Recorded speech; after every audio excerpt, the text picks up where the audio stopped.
Listo, pues saludamos a las chicas que nos van a ver en la grabación y el día de hoy damos continuidad al síndrome de la chica buena. Ya vimos la sesión pasada todo lo que conlleva lo que es la estructura de la chica buena, cuáles pudieran ser los factores y por ahí también en el grupo les compartí un pequeño test que menciona la autora del libro El síndrome de la chica buena, que es Marta Martínez y que nos puede ayudar bastante si aún no nos habíamos sentido identificadas.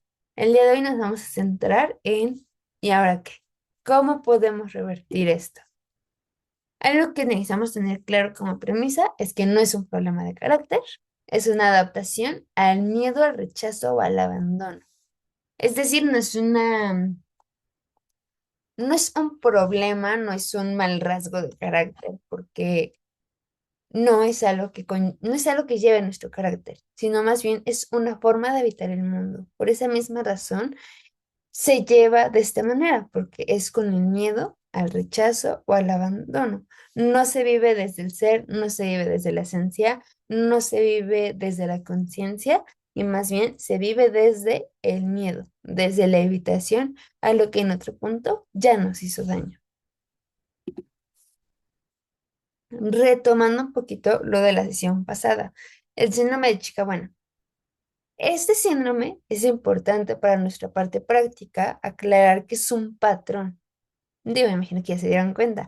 Es un patrón de comportamiento, porque es donde lo identificamos principalmente.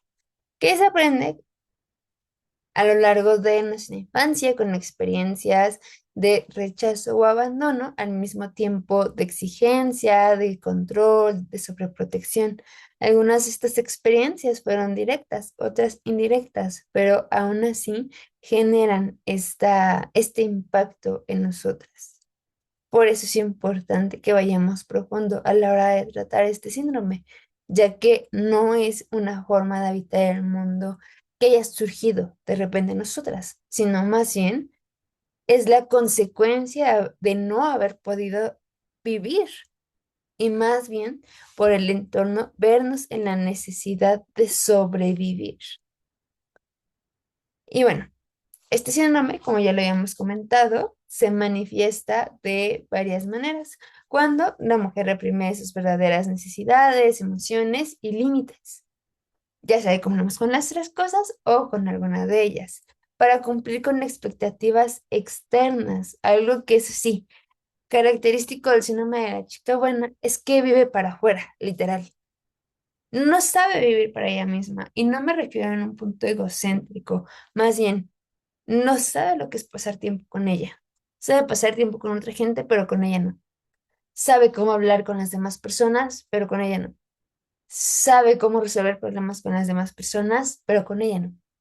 Toma en cuenta las necesidades de los demás, pero las de ella a veces ni siquiera las sabe. Entonces, ahí tenemos esta disfunción, porque entonces no es solamente algo que hace o algo que piensa, sino más bien que probablemente en ningún punto de su vida ha aprendido a vivir desde ella, desde y para ella. Ojo, no para quedarnos ahí, porque como les repetía las veces pasadas, esta sesión no tiene por objetivo el llevarnos ahora de chica buena a chica mala. No, más bien tiene el objetivo de que veamos que no podemos estar viviendo por y desde el exterior, porque entonces sería que estamos viviendo desde un mecanismo de supervivencia. Ni siquiera estaríamos viviendo, estaríamos sobreviviendo, algo que termina afectando a nuestra salud mental, a nuestra salud física, y que en este momento de nuestra vida, pues nos quedan estos restos de lo que en algún momento fue nuestra historia, nuestra infancia, nuestras dinámicas familiares. Pero es momento también para que podamos ver que este sentido de supervivencia, el cerebro lo activa cuando no cuenta con más herramientas. ¿Qué dice el cerebro? Tenemos que sobrevivir. ¿Cuántas herramientas tenemos? Tenemos tres. Bueno, con esas tres debemos hacer lo que podamos. Imagínense, una niña no tiene tantas, no tiene muchas, tiene mínimas. Por eso, lo más fácil es, me adapto. No tiene la capacidad de autonomía una niña para decir, me independizo, de manera económica, de manera emocional, de manera mental. No lo puede hacer. Por eso el cerebro aprende a adaptarse. Pero ahora ya todas somos adultas. Y por eso es momento de que veamos que ya no necesitamos ni tenemos que estar viviendo desde el modo de supervivencia para preservar un apego, para preservar cuidado. Básicamente, no necesitamos adaptarnos para sobrevivir, lo que en otro punto de nuestra vida probablemente fue una realidad, pero ya no tiene por qué serlo más. Y bueno, algo que no habíamos comentado, pero que sí es importante, es el por qué se llama síndrome. Y bueno, desde este enfoque psicológico, porque decimos síndrome, es por la complejidad de lo que es. ¿Por qué? Porque conlleva muchas cosas. Una de ellas es el conjunto de conductas repetitivas. Por eso les ponía la vez pasada características, porque la chica buena se relaciona con las personas de cierta manera, las causas emocionales y sociales, ya habíamos hablado un poco, la crianza que llevamos, la sociedad, pues, aunque no nos vamos a meter mucho en eso, ya sabemos que vivimos en una sociedad donde se ha fomentado realmente un patriarcado. No me voy a meter el día de hoy a debatir en eso, más bien quiero llevarlas a este punto que alguna vez ya hayamos platicado. Este patriarcado, el problema no fue que es que son hombres. Porque no, los hombres no tienen la culpa, los hombres no tienen la culpa. Más bien, la falta de hombres fue lo que nos llevó. ¿Por qué? Recordemos cerebro masculino. Bueno, como estuvimos viendo el cerebro masculino, es muy diferente un hombre a un ser del sexo masculino. Cuando hay esta represión, cuando hay esta violencia de muchas maneras, cuando hay estas exigencias, hablamos de un ser del sexo masculino, no de un hombre. Entonces, les digo, las causas sociales también están presentes. ¿Por qué? Imagínense, ahora ya tenemos todo este acceso a estudiar, a trabajar, pero en otro punto no. Por eso, con mayor razón, se acentuaba tanto el síndrome de chica buena, porque la propia sociedad exigía que así fuese, exigía que en los únicos roles que se ocupase una mujer fueran de cuidado o fueran justamente de sumisión, por así llamarlo, porque en ese momento su bienestar, su economía dependía de eso. Pero va de nuevo, no es solo porque hay los hombres, sino más bien la sociedad, así, con todo lo que conlleva, estaba estructurada de esa manera. Yo sé que no es que a la fecha haya el cambio enorme, enorme, pero vamos avanzando y tenemos también distintas herramientas y oportunidades nosotras. Esto dentro de las causas sociales, porque sí está fuerte el lado social, cultural y pues claramente religioso, pero religioso lo quiero acentuar, religioso, porque tampoco tenemos un Dios machista, por favor que en ningún momento se piense eso. Dios no es machista, todo lo contrario, pero la religión y la sociedad nos ponen una estructura así de denigración, cuando no es el caso.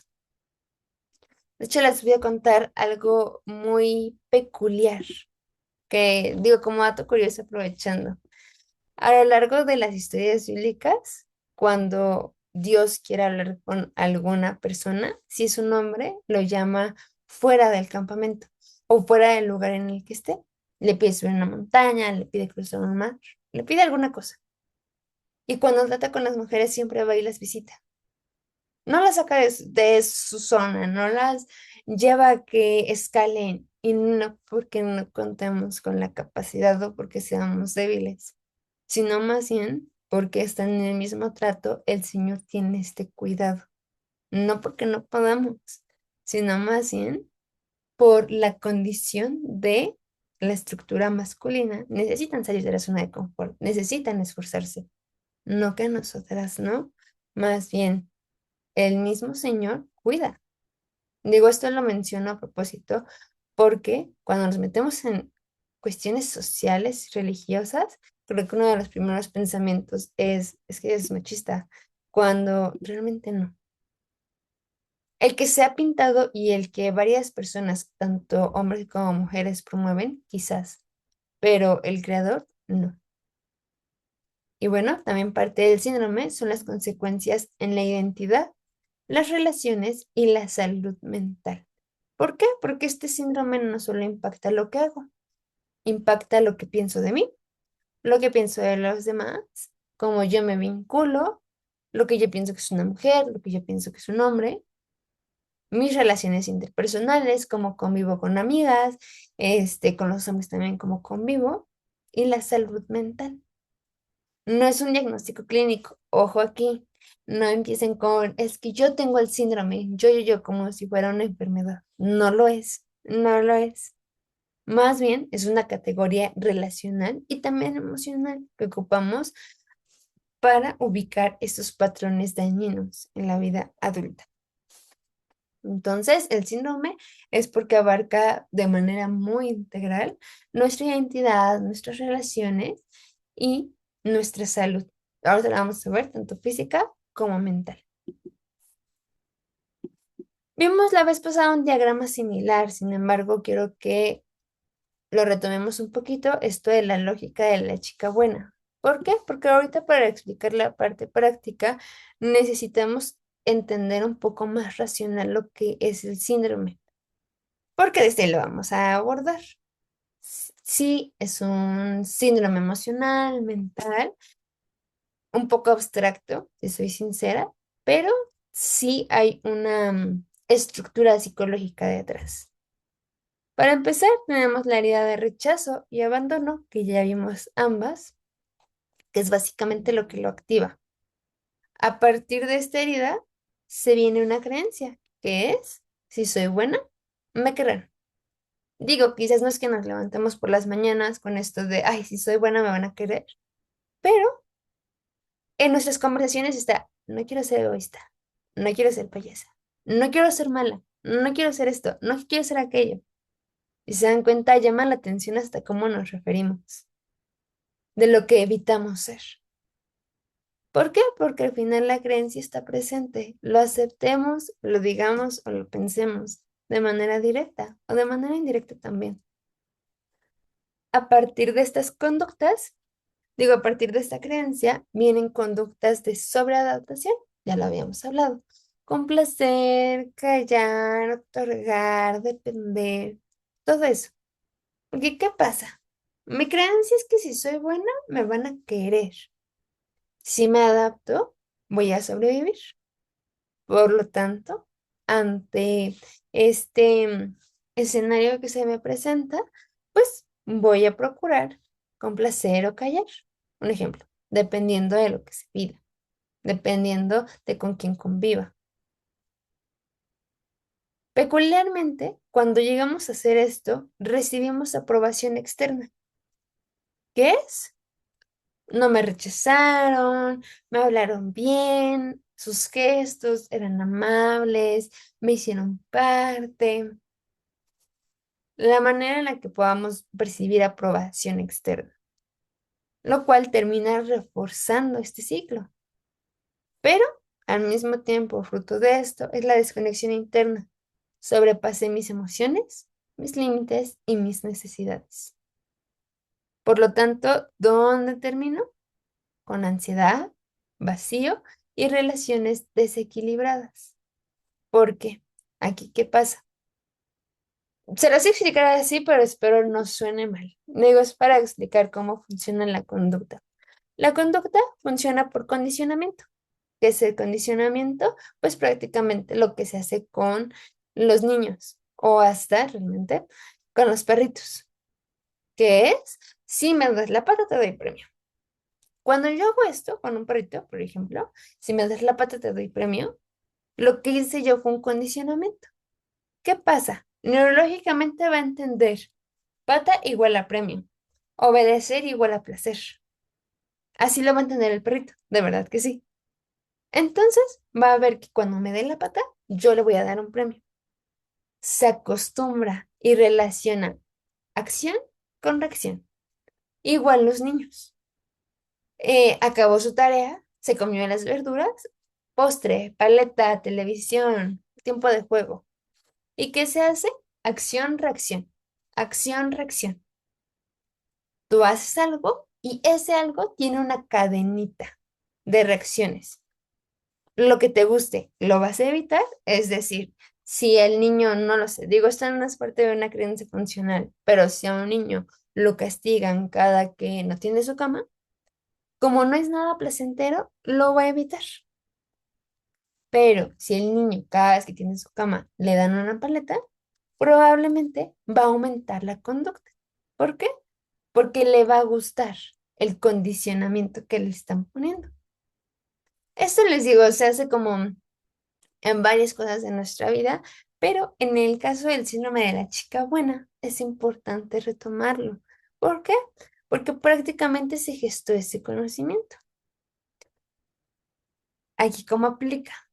Conducta buena, aceptación. Callar, valoración. Complacer, reconocimiento. También lo aprendimos así, relacionado. Si yo hago esto, yo obtengo aquello. También del otro lado. Si yo me expreso mis emociones, soledad. Si yo me pongo en primer lugar, me tiran de egoísta. Entonces, nosotros vamos haciendo nuestras relaciones.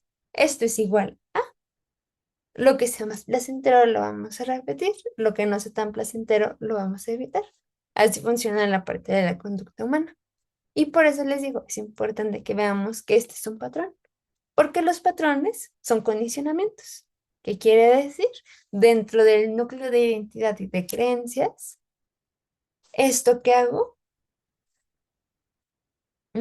refuerza y es el fruto de mi propia estructura psicológica. Por eso es tan profundo este tema. Del lado de creencias nucleares, digo, ya lo vimos un poco, pero lo vamos a ahondar más, que es el núcleo del patrón. Hoy vamos a desmenuzar lo que es el núcleo del patrón, porque así también lo sanamos. Y bueno, las creencias nucleares son ideas muy profundas. Algunas ni siquiera somos conscientes. Rígidas y globales. Esto sí, generales. Sobre una misma, los otros y el mundo. Usualmente no se dicen o no se piensan de manera consciente, pero van operando como verdades internas. De hecho, esto es importante porque tenemos más verdades internas de las que creemos. Un ejemplo, todos los hombres son iguales. No es que yo lo viva, probablemente ni siquiera lo digo, pero internamente, por mis experiencias de vida, sí lo pienso y se transforma en una verdad para mí y de acuerdo con mi realidad. Sí, todos los hombres son iguales. ¿Por qué? Porque es una idea profunda, es rígida y es global. Para todos. No conozco a todos los hombres del mundo, pero todos son iguales. En la chica buena pueden surgir estas. No valgo por mí misma. Va de nuevo, no es que me vea al espejo y yo esté repitiendo esto. Digo, puede que haya la posibilidad o a quien le pase, pero no necesariamente, porque son ideas muy sutiles y muy inconscientes también. Solo si soy útil, me amarán.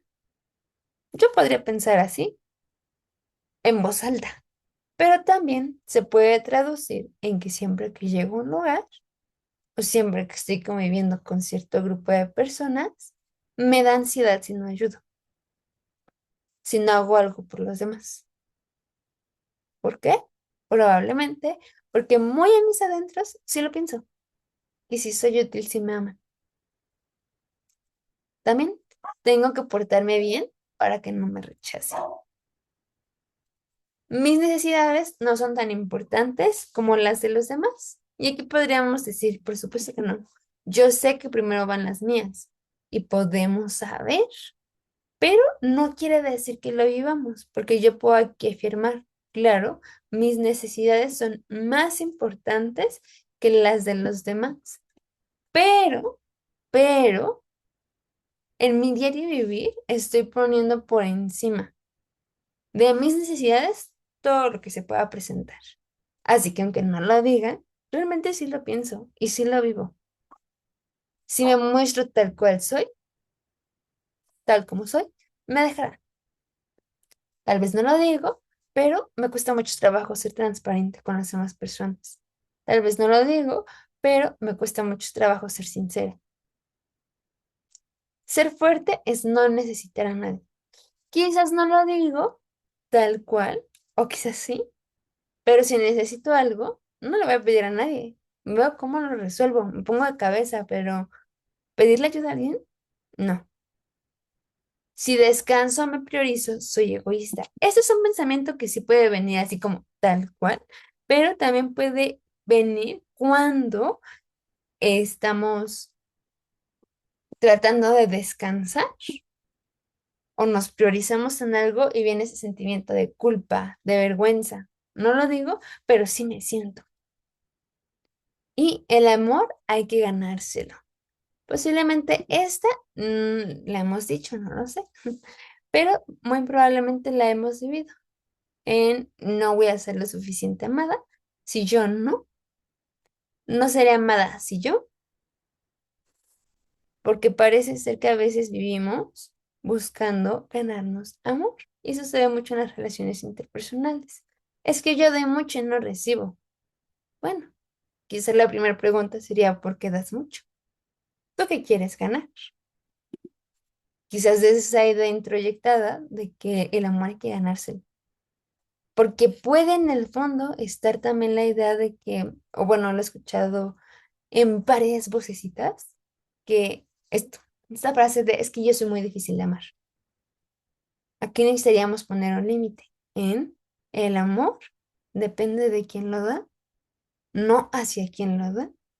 Así aquí también necesitamos romper con la creencia de no, no me van a amar más por lo que haga, ni me van a amar menos por lo que yo deje de hacer.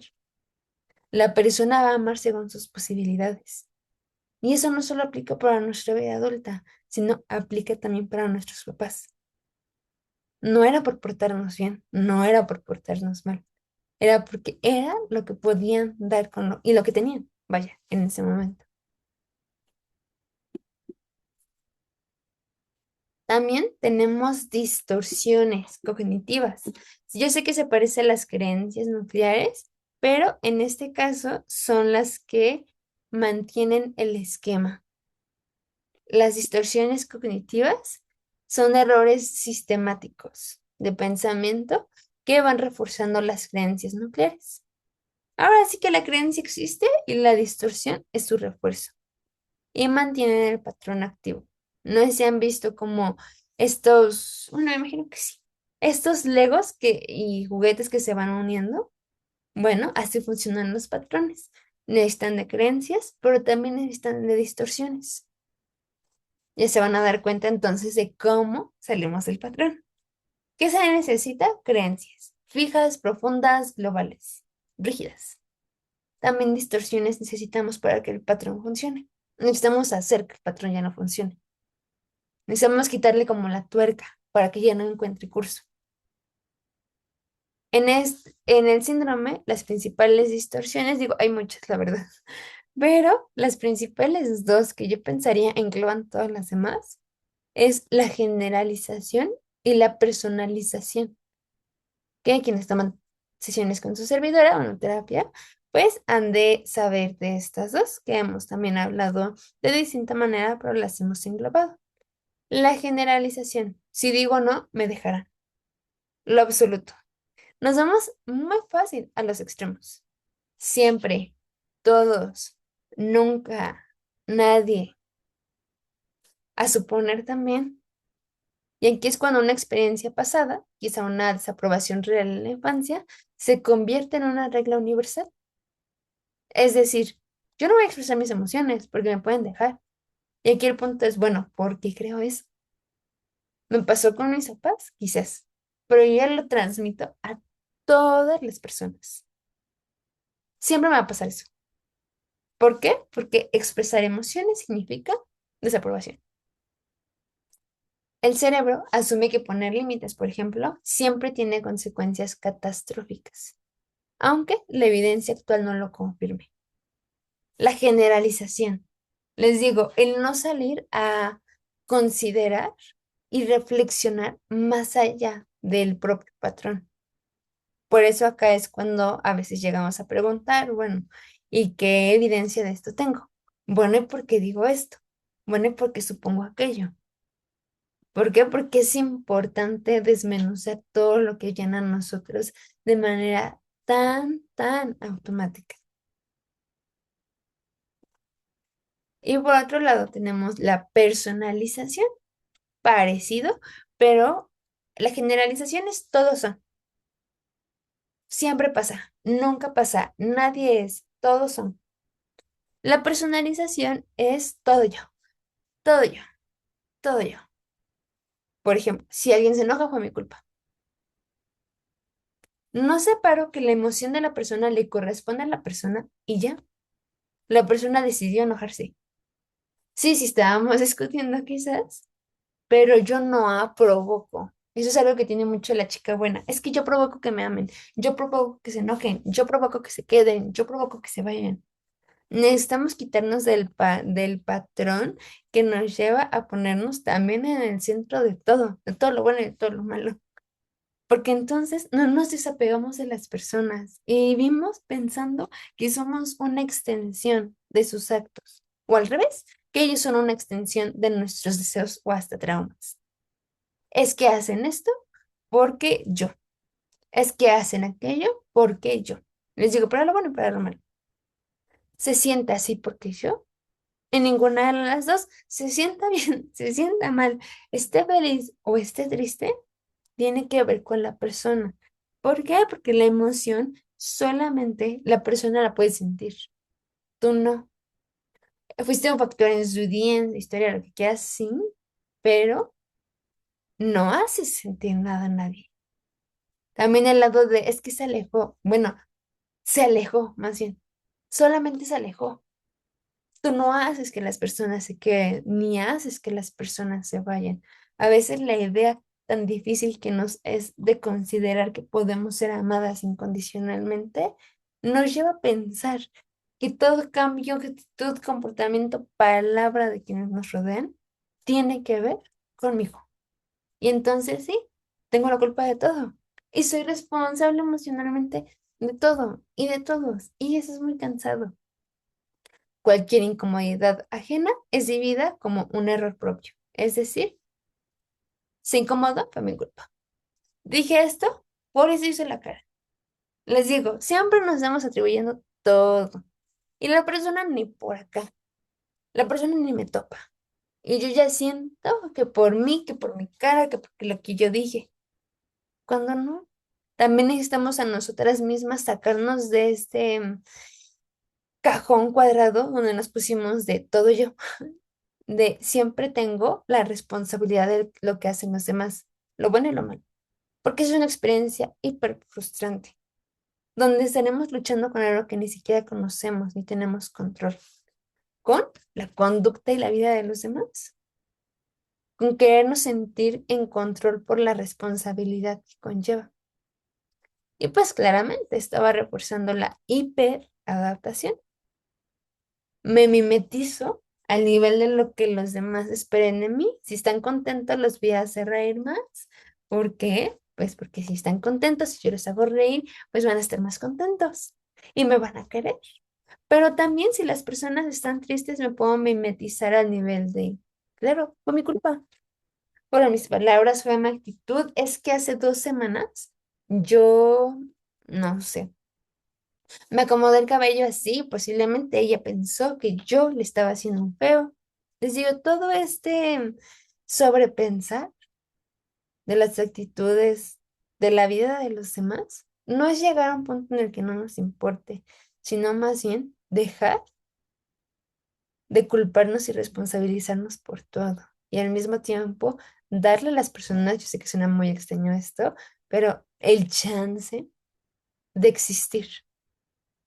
¿Por qué? Porque si no de todo tengo la culpa yo. Y entonces de lo bueno, yo no reconozco nada en los demás porque fue por mí. Y de lo malo, tampoco puedo ni hablarlo, ni ponerle un límite, ni relacionarme de distinta manera, porque no hay una disfunción, simplemente yo lo provoqué. Y no, también necesitamos llegar a este consenso. No provocamos nada, nada, por favor, nada. Cada persona elige cómo reacciona. Sí, hay reacciones más funcionales, más conscientes, pues sí, posiblemente sí, pero esto viene a partir de las herramientas y la madurez que la persona desde ese punto de su vida ha podido desarrollar. ¿Por qué? Porque si no vivimos la vigilancia constante del estado emocional del otro y como si no se nos diese. ¿Ya viste qué palabra utilizó? ¿Ya viste cómo me vio? Y ya yo me invento una historia de por qué yo tengo la culpa. Y la chica buena necesita entender que para ser amada no tiene que controlar a todos, ni tiene que hacerse responsable de todos, porque vivimos con una creencia muy introyectada de que el cuidado, si yo me hago cargo de todos, si yo cuido de todos, si todos están bien en mis manos, voy a recibir el reconocimiento de que yo estoy bien, de que sí tengo quizás la valía de poder ser amada, la importancia cuando al final necesitamos poder también ver todos estos aspectos y considerar si realmente estamos viviendo, les digo, o estamos desde el lado personal.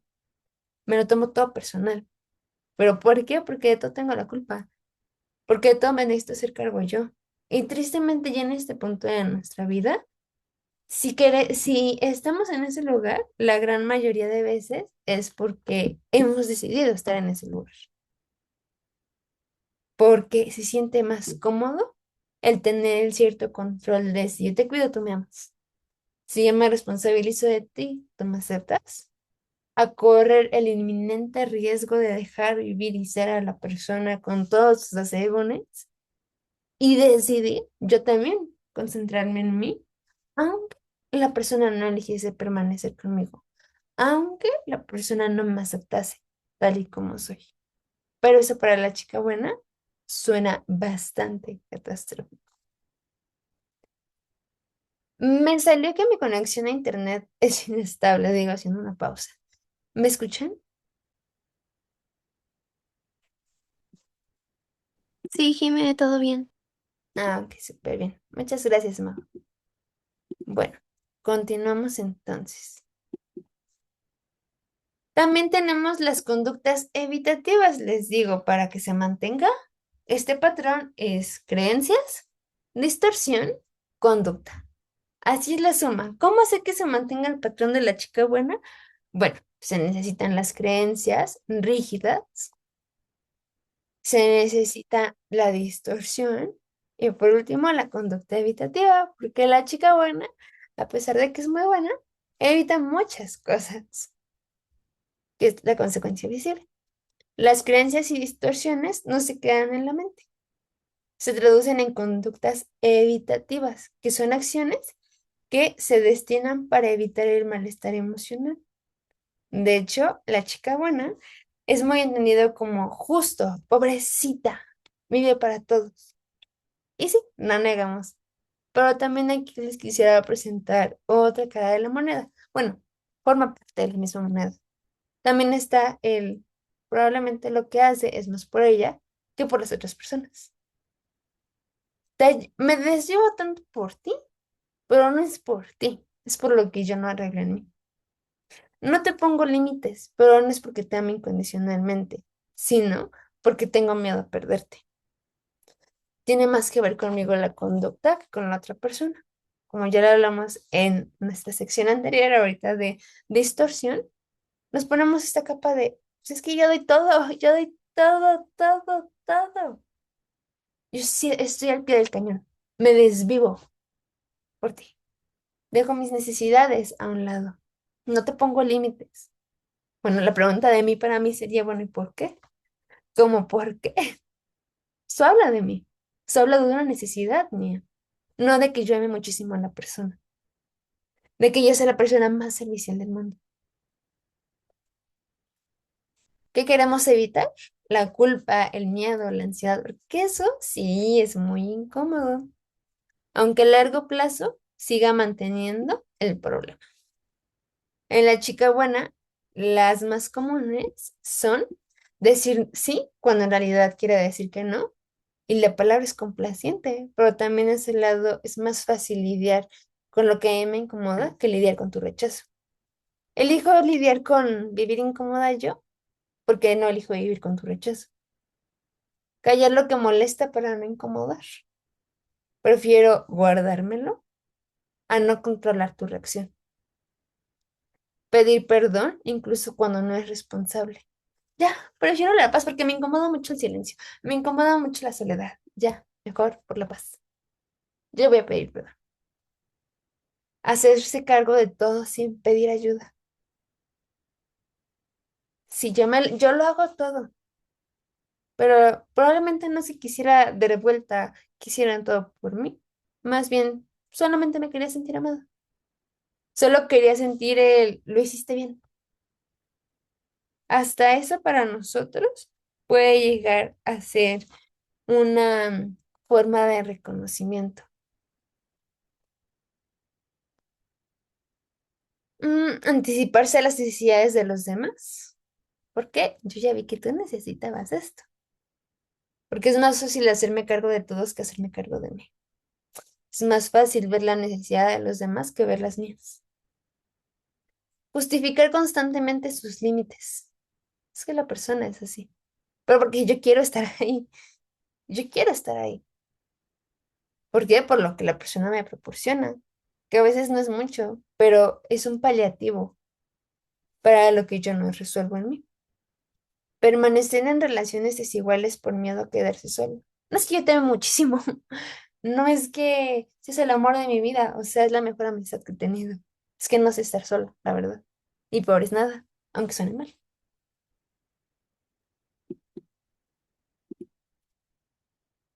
Entendiendo un poquito entonces cómo se ve este patrón, tenemos la situación activadora.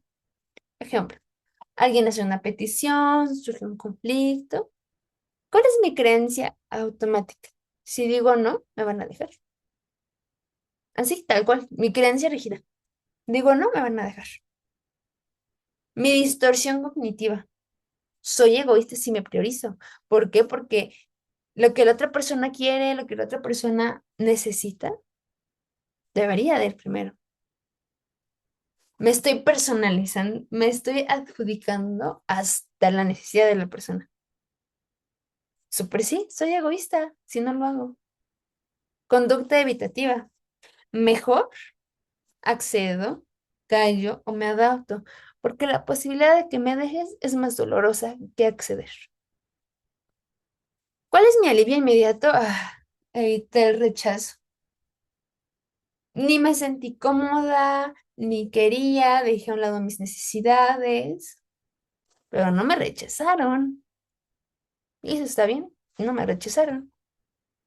Y así nos vamos amoldando y acomodando a este síndrome. Y se refuerza el patrón, se vuelve a repetir, porque ya vi que me funciona.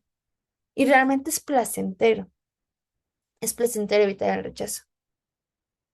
Sí, es incómodo, quizás él dije que no, dije que sí, perdón, y quería decir que no, pero en comparación es más placentero evitar el rechazo. Y les decía la parte conductual, vamos a buscar lo que nos da placer, pero lo que nos lastima de alguna manera lo vamos a evitar. Algo importante de este síndrome es que nos va a llevar a ese lugar. Queremos romper con el síndrome, necesitamos llegar a ese lugar en donde vamos a preferir lo que duele en el momento para poder romper con el patrón. Porque si elijo lo que se siente cómodo, voy a estar evitando el rechazo siempre. Y voy a acceder y voy a callar y me voy a adaptar. ¿Por qué? Porque se siente bien, porque es cómodo. Y porque es bien incómodo tener una conversación sincera. Porque es bien incómodo poner un límite. Pero si queremos romper el límite, digo, si queremos romper el patrón, hemos de pasar por ese lazo conductual, donde en qué rompemos con nuestra estructura, que les digo, acción, reacción, y yo dejo de adjudicar siempre a callar, ceder, adaptarse placentero, lo blanco, el sol, el arco iris, y del otro lado, lloviendo, truenos, negro, hablar sinceramente. Si ponemos dos caminos, pues obviamente me voy a ir por el soleado, pero solo porque estoy evitando, no porque estoy resolviendo algo. Del otro lado, si crecemos en conciencia, vamos a poder ver que necesitamos pasar también por esos lapsos. Son incómodos mucho, son dolorosos también, pero al mismo tiempo son momentáneos, en lo que nos adaptamos y normalizamos el hablar sinceramente, el poner un límite. Al pasar del tiempo ya no nos va a conllevar tanto dolor. En un principio sí, porque probablemente nunca lo hemos hecho, pero ya después ya no tanto. Me gustó mucho esta alegoría que leí la vez pasada y se las quería compartir. Imaginen una marioneta muy bien vestida, siempre sonriente, moviéndose según los hilos invisibles que otros controlan. Se ve perfecta, pero por dentro está muy agotada. Lo que le pasa a la chica buena. Esa marioneta no tiene voz propia. Teme que si corta un hilo, se caiga. Así, tal cual. ¿Qué es lo que nos pasa con las creencias y las conductas que hemos generalizado, a las que nos hemos adaptado? No sé vivir de otra manera. Así, no sé vivir de otra manera. Esa es la chica buena. No sé, o sea, de verdad que prefiero callar a exponerme a la soledad. Prefiero ceder a exponerme al rechazo. Porque no sé, o sea, de verdad que no sé, o sea, no sé cómo lo voy a soportar. Esa es la chica buena. Hasta que empieza a cortar con conciencia y a ponerse de pie con su propia fuerza. Aquí no es la historia de que, sí, nos adaptamos o muy fácilmente los hilos van a ser cortados. Más bien, es la llamada de atención a nosotras para actuar en responsabilidad de nuestras personas y dejarnos de evadir, porque el síndrome de chica buena también es el resultado de estar generalizando un rechazo y un abandono hacia mi propia persona. Por eso es tan fácil ceder con los demás. ¿Por qué? Porque quien se abandona primero soy yo. Por eso es tan fácil decir que sí cuando quiero decir que no. Porque quien se rechaza primero soy yo. Por lo tanto, es relevante que aprendamos a hacer esto, a ponernos de pie nosotras. Y conforme vayamos agarrando fuerza al ponernos de pie, también podremos ir cortando estos hilos que nos podrán estar atando. Les digo, no es cortarlos de tajo de, bueno, que sea lo que Dios quiera. No es buscar. Más bien necesitamos ver que sí podemos caminar, que podemos dejar de rechazarnos, podemos dejar de abandonarnos. La chica buena, su opuesto, no es la chica mala. Su opuesto es la chica plena. Su opuesto es la chica conectada. La chica que es consciente de ella misma. Que si va a dar algo es porque realmente lo elige dar y no porque lo necesite. Si va a recibir algo también es porque elige estar ahí, no porque lo necesite. No vive. Bueno, la herida de rechazo y abandono va a ser una realidad que en algún momento vivimos, pero lo principal aquí, con lo que va a empezar a contar esta chica, es que ella rompe el patrón. Y no del lado de no me rechacen, sino más bien, yo soy la primera en la que no se va a rechazar. Yo soy la primera en la que no se va a abandonar. Porque no podríamos esperar que alguien lo haga. No podríamos estar esperando que alguien no nos rechace para poder avanzar. No podemos estar esperando a que alguien se quede para comprobar que realmente ser amadas puede ser una realidad. Les digo, y no por este lado de ya no vamos a contar con nadie, sino más bien porque esto es algo de lo que solo nosotros nos podemos hacer cargo. Y empieza justamente por dejar de abandonarnos, por dejar de rechazarnos. Porque imagínense, por eso es tan doloroso el rechazo externo, el abandono externo, porque solamente me reflejan cómo yo ya me estoy tratando a mí. ¿Por qué? Porque las relaciones interpersonales son espejos. ¿Por qué me relaciono con personas que me rechazan y me abandonan? Porque para mi cerebro es lo conocido. Lo viví en mi infancia, lo viví en mi adolescencia, lo viví en mi presente, lo vivo conmigo 24/7. Nada va a cambiar si me relaciono con otra persona que haga lo mismo. Pero si yo rompo con el patrón y yo empiezo a verme, empiezo a habitar distinto conmigo, pues ahora sí empezaremos justamente a relacionarnos de otra manera, porque ya el rechazo ya no va a ser algo conocido. Ya no me voy a sentir como pez en el agua abandonada, porque si nos sentimos y somos sinceras. Y, híjole, ya son las 8. A modo de spoiler, la manera de romper con el patrón, aparte de todo esto que ya les dije, es a través de la neurociencia. Aquí vamos a meternos profundo en la parte científica, porque el cerebro hace por sí solo, el cerebro cuenta con la capacidad de cambiar, de moldearse. El cerebro es plástico, y no plástico del material, sino es plástico, cambia, no es rígido.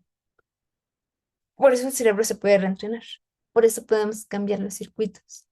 Por eso vamos a terapia. ¿Por qué vamos a terapia? Porque tenemos las herramientas para generar estos cambios. Y no es excepción del síndrome de chica. Bueno, eso es lo que se necesita. Ayudarle a mi cerebro a generar cambios. Porque mi cerebro ya se casó con eso.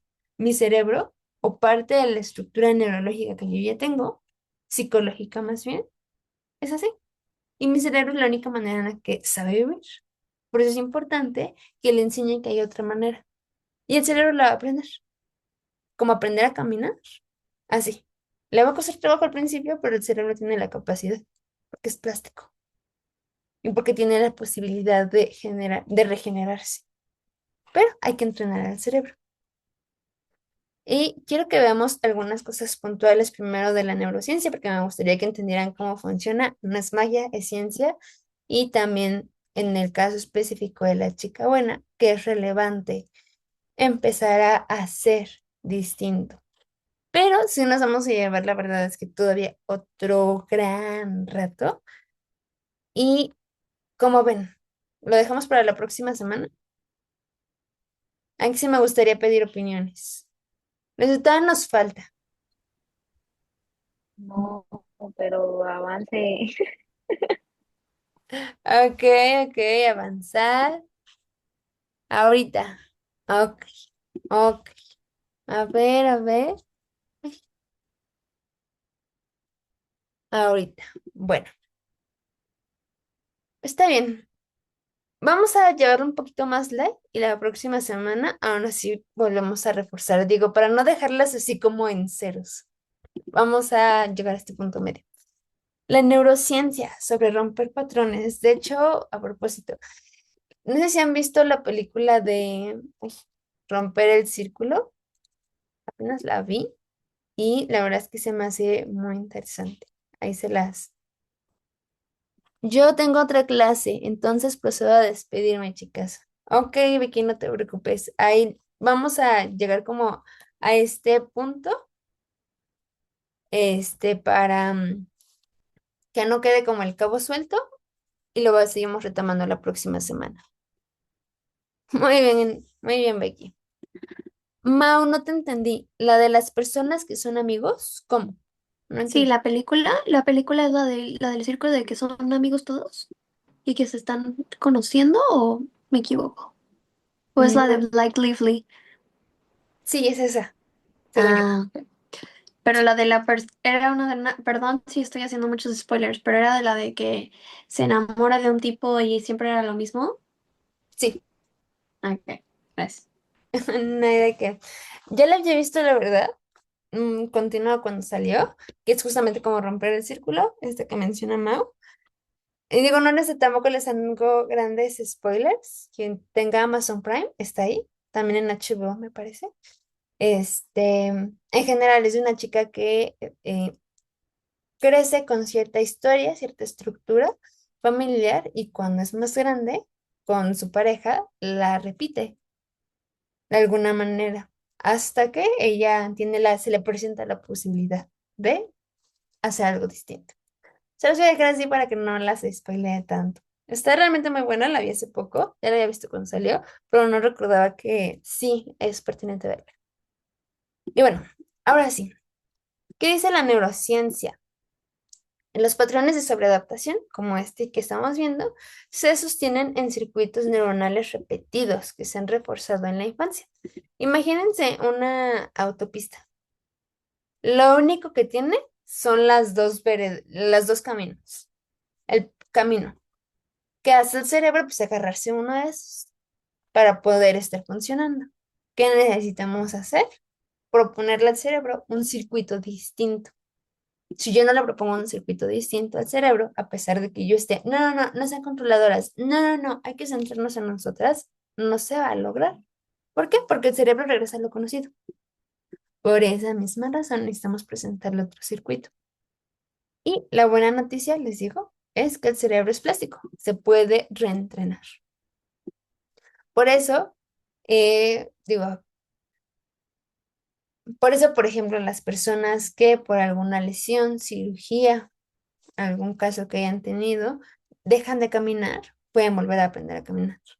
Las personas que también sufren de tuvieron algún accidente y perdieron la memoria, ya no saben cómo leer ni escribir, lo pueden volver a hacer, porque el cerebro posee la capacidad. De hecho, en lo personal, si les digo, o sea, es un mundo, la neurociencia, impresionante. Creo que no tenemos nada igual en el cuerpo humano que el cerebro, que es muy resiliente el cerebro, así como músculo, es muy resiliente. Y bueno, les decía que esto habla de bueno, esto vamos a la neuroplasticidad, que es la capacidad del cerebro para crear, modificar o eliminar conexiones neurológicas a lo largo de la vida. ¿Qué necesitamos hacer aquí? Crear nuevas conexiones, modificar algunas que ya tenemos sobre cómo ser amada, cómo ser aceptada, cómo ser aprobada y eliminar algunas otras, como soy la responsable de todos, si no me porto bien no me van a querer. ¿Cuál es la implicación práctica de la neurociencia? Digo, de la neuroplasticidad, es repetir nuevos comportamientos. Aunque al principio se sientan incómodos, por eso les digo, uno va a parecer el camino espeluznante y el otro el de arco iris. Vamos a necesitar pasar por el espeluznante si queremos generar alguna diferencia, porque así funciona el cerebro. Es como estirar. Así como vamos al gimnasio y se tiene que romper el músculo para que pueda crecer después, también pasa algo muy similar con el cerebro. Hemos de llevarlo en un sentido que, bueno, o más bien, por un camino al cual no ha pasado, para romper la estructura y ver que sí se puede expandir. Para crear nuevas rutas neuronales, que con el tiempo, les digo, se van a volver automáticas. De verdad que no siempre lo vamos a sufrir. Va a llegar a un punto donde va a ser más natural y más simple. Ejemplo, decir no hoy, aunque tiemble la voz. Aunque por dentro yo esté así como de no, no, no, no, no, no, yo debí de haber dicho que sí, me estoy sintiendo hiper incómoda, ¿no? Ayuda al cerebro a dejar de asociar límites con peligro. ¿Por qué? Les digo, el cerebro relaciona. Por eso quizás para mi cerebro es límites, peligroso. Límites igual a abandono. Y yo hoy día no pongo límites porque me da miedo el abandono. Cuando yo empiezo a decir no, digo, no tengo el control en cómo responde la otra persona, pero le va a ayudar a mi cerebro a dejar de asociar los límites con el peligro y ayudarle a desbloquear estas nuevas rutas neuronales de no, sí se puede. ¿Y qué hace el cerebro? Se transforma, se expande, genera este cambio, genera esta nueva conexión neuronal. Les digo, es un trabajo muy importante porque neurológicamente cambia.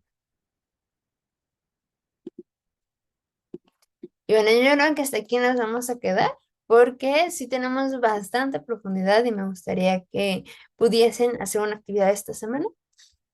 Pero bueno, les sigo explicando. La neuroplasticidad es la habilidad que tiene el cerebro de reorganizarse. Cuenta con varios tipos. Está la neurogénesis, que es la generación continua de nuevas neuronas en algunas regiones. De hecho, por eso les digo, quiero que lo veamos más profundo, porque cuando trabajamos con el síndrome de chica buena, son tres secciones del cerebro principalmente. Y es donde, por ejemplo, hasta escuchando, se va a empezar a generar estas nuevas neuronas. Cuando yo empiezo a respirar, cuando yo empiezo a hacer introspección, la parte de la corteza prefrontal de mi cerebro va a contar con nuevas neuronas. Es una que estoy activando. Las nuevas sinapsis también son nuevas habilidades y experiencias que crean conexiones neuronales nuevas. Para nuevo, que ella empieza a decir que no, que yo cuando me levante empiece a considerar cómo me siento, que antes de responder en automático piense que quiero. Yo sé que diríamos como, "Ay, pues nada más es pensar, nada más es preguntarme". No es tanto así. ¿Por qué? Porque todas las nuevas habilidades y experiencias que yo me relacione con una persona con límites va a generar una nueva sinapsis, va a generar una nueva conexión neurológica. Que yo aprenda a comunicarme sinceramente, que yo aprenda a priorizarme, va a generar una nueva conexión. ¿Cómo hacemos, cómo salimos del patrón del síndrome de chica buena? No es magia, es ciencia. El propio cerebro cambia.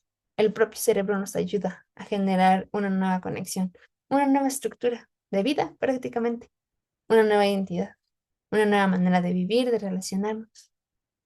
Tenemos las sinapsis reforzadas, que es esta repetición y la práctica que va reforzando las conexiones.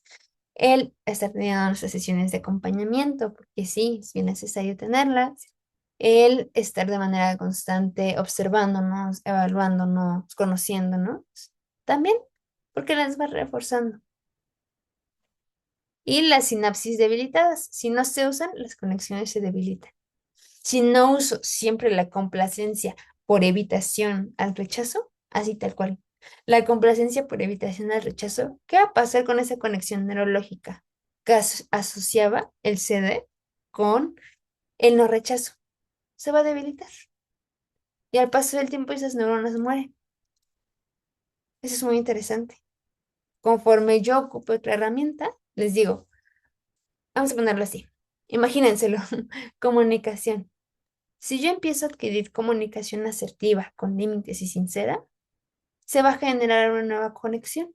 Mientras lo repita, se va a reforzar la conexión neurológica. Y del otro lado, antes ya me comunicaba sin asertividad, sin límites y de manera nada sincera. Si yo dejo de hacer esto, ¿qué le va a pasar a esa sección neurológica? Se va a debilitar, se va a debilitar. Mi cerebro no la va a utilizar. Y al paso del tiempo, esa sección es como si muriera, es como si desapareciera. Va de nuevo, no es magia, es ciencia. Así funciona nuestro cerebro.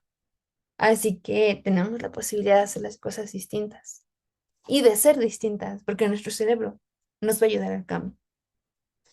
Y bueno, yo creo que ya hasta aquí les voy a dejar, porque les digo, todavía vamos a ver qué áreas del cerebro, cómo podemos trabajar cada área del cerebro, porque no es un trabajo solo emocional de sentirnos distintas, sino necesitamos generar cambios y estos cambios para que perduren necesitan ser cambios neurológicos. Básicamente hacemos un cableado distinto. Sí, sí hay esperanza. Hacemos un cableado distinto. Por eso es tan importante el trabajo continuo y consistente. Y digo, no es por mm, acentuar el lado de la psicología, pero eso es lo que aprendemos. Ahí sí cuando escuchan como de no es que los psicólogos nada más escuchan o nada más aconsejan, realmente lo que hay detrás de todo eso, para las que les choca mis tareas y les choca la ruleta de emociones, lo que hay detrás de todo eso es neuroplasticidad, es cambiar el cerebro, reorganizarlo a una vida más plena. Y bueno, pues les dejo con eso. La próxima semana habrá oportunidad de puntualmente qué podríamos estar haciendo distinto. Y ahora sí, dejen acabar la grabación